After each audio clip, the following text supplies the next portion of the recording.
बोंबलू राहिला की त्या मशनरी खराब आहे, मशनरी खराब आहे. मग लोकसभेच्या टायमालाही कोणतरी म्हणायला पाहिजे होतं ना, आता तुम्ही किती जरी बोंबलले तरी 5 वर्ष शहाणपणा करायचा नाही, बहुमतात येते. आता तुम्ही कणा कुठा भाषा घ्या आणि तुम्हाला विरोधी पक्ष सुद्धा ठेवला नाही मला. आता काय करायला अजिबात ताण घ्यायचा नाही.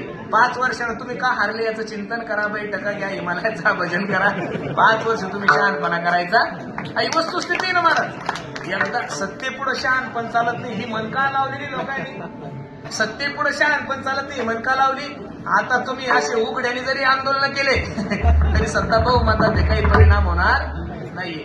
आता फक्त 5 वर्ष तुम्ही काय करा, लोकांना भेटा. परत तुम्ही का पडले याचं हे करा, काय मंथन करा. आता मशनरी खराब आहे, हे खराब आहे, ते खराब काय. आता महाराज एकदा झालं ना झालं, तिथं कोणाचं काही चालत नाही. खरं बी असलं तुमचं काय चालणार आता, काही चालणार नाही. शांत बसून राहायचं आणि काम करत राहायचं. माझी सर्वांना विनंती.